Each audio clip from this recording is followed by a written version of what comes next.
Indaga-se: o Supremo é competente para julgar os arruaceiros? Não me refiro, porque eu penso que não houve tentativa de golpe. Os arruaceiros de 8 de janeiro, a resposta é desenganadamente negativa. Desde cedo, Rosiane, que a coisa que começa errada tende a chegar a um ponto em que o erro será maior ainda. O inquérito começou mal. Começou mal por quê? Porque foi instaurado pela própria vítima, o Supremo. E aí nós sabemos que inquérito é instaurado por provocação da polícia ou provocação do Estado acusador, que é o Ministério Público.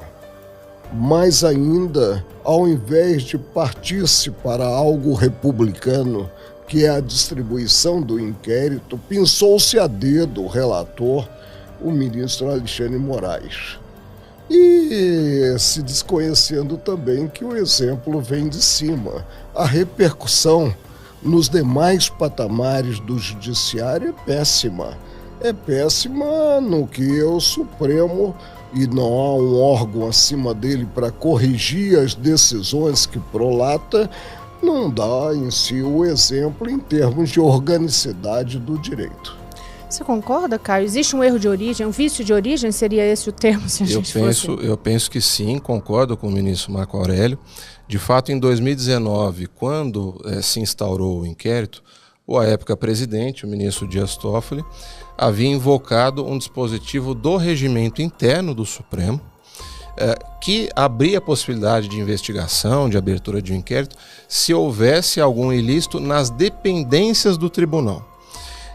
Aplicou-se uma interpretação mais elástica, digamos assim, para que esse artigo do regimento interno contemplasse também os ataques que o Supremo e os seus membros tinham sofrido. Então, de fato, com fundamento em um dispositivo do regimento, é que se instaurou o inquérito das fake news e, como bem disse o ministro Marco Aurélio, não houve distribuição quanto à relatoria.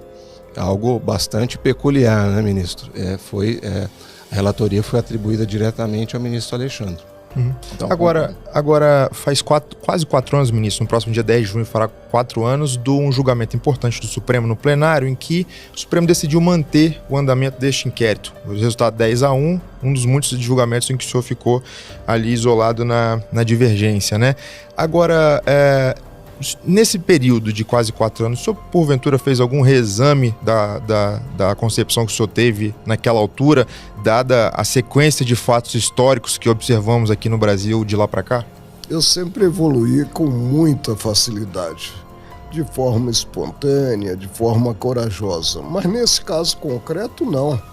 Por mais que medite, reflita sobre o procedimento adotado, eu concluo que foi errôneo. E aí nós precisamos considerar que a Constituição dita cidadã por Ulisses Guimarães, de 88, inaugurou um sistema acusatório. E o Ministério Público é o Estado acusador. Muito embora ele possa, depois de propor uma ação penal, pedir a própria absolvição do acusado, né? Eu creio que não avançamos culturalmente a partir desse procedimento adotado e vamos ver onde vai chegar esse inquérito. Que o inquérito deve ter uma duração razoável, pelo menos, né? Que não se observe o que está no Código de Processo Penal, mas que seja um período tido como razoável. Quem oferecerá em si a denúncia? Uma procuradora-geral da República que estudou comigo na UNB, né? Foi minha assessora, inclusive, ela chegou a pedir o arquivamento desse inquérito. A doutora Raquel Elias Ferreira, Dodge, considerado casamento com um americano, né? Mas eu a conheci ainda Elias Ferreira, que era o patronímico do pai dela. E simplesmente se desconheceu esse pleito do Estado acusador. Indaga-se: quem oferecerá a denúncia se de início o Ministério Público é contrário em si ao inquérito. Não sei onde chegaremos. Pois é, fica aí a dúvida que eu quero que eles também, só para ressaltar que o ministro faz a referência a Raquel Dodge, que foi Procuradora-Geral da República. Caio. Nós tivemos, durante esse período de 2019 até agora, até o começo de 2024, nós tivemos então 3 procuradores gerais da República que atuaram nesse momento e, de fato, como bem lembrou o ministro, a doutora Raquel Dodge havia se posicionado veementemente em razão da absoluta inconstitucionalidade daquele inquérito das fake news. Acontece que essa tensão entre o Ministério Público e o Poder Judiciário, que começou especialmente no ano de 2019, eu penso que ela continuou e se arrasta até o presente momento. Em 2021, quando o então Procurador-Geral da República, Dr. Augusto Aras, havia solicitado o arquivamento do inquérito dos atos antidemocráticos, o ministro Alexandre acabou arquivando, mas na sequência já abriu outro, que é o inquérito das milícias digitais. Então, essa conduta dele enquanto alguém que pode decidir pela abertura de um outro inquérito e o encerramento do anterior é muito complicado. Isso demonstra a tensão, na minha visão permanente, que houve entre o Ministério Público e o Judiciário. Antes de eu passar por Valfré, eu queria saber de você também, assim, esse questionamento que o ministro levanta, que quem que vai oferecer essa denúncia, isso é um ponto crucial mesmo, porque o que é que acontece? Tá bom, tem um inquérito aí que tem um não. Aliás, o Valfré passou um levantamento aqui para mim que dos desdobramentos dessa história são 11 inquéritos, no final das contas, que circulam e que tudo ali vai correlacionando. 11, né? Entre eles o das milícias digitais, que já eu quero aprofundar nele. Mas assim, e aí? Tem um monte de decisão, tem determinação de prisão, mas tem essa questão da origem. É a vítima, é o acusador, é quem julga. E aí, como é que... Eu, sinceramente, estou pensando tecnicamente aí, um professor e o... Fica muito difícil, né? Você que preza a organização em si do direito, né? Agasalhar esse procedimento. E isso é ruim porque o Supremo vai para a vitrine e aí o estilingue funciona. Os ataques são de toda ordem. E o desprestígio para o tribunal é enorme. Vou pegar uma provocação do professor Caio sobre o argumento do ministro Dias Toffoli para abrir esse inquérito, né, com base no regimento interno. Foi um entendimento institucional que perdurou e que manteve o inquérito e outros inquéritos em andamento.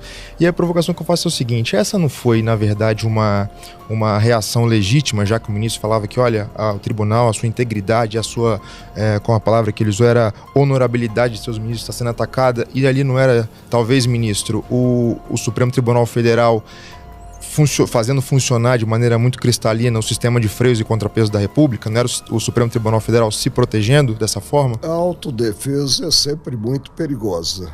E é uma via de mão dupla, né? E o que nós precisamos perceber é que existe uma lei das leis, que é a Constituição Federal, que precisa ser observada. Precisa ser observado por todos os poderes, pelos cidadãos em geral e principalmente pelo guarda-maior dela, que é o próprio Supremo. E isso é que não vem ocorrendo, para a tristeza geral. Eu estive no Supremo durante 31 anos, sempre atuando com muito desprendimento, depois de ter passado pelo TRT, pelo Tribunal Superior do Trabalho. E vejo com muita perplexidade o que se verifica nos dias de hoje. A competência do Supremo é de direito estrito.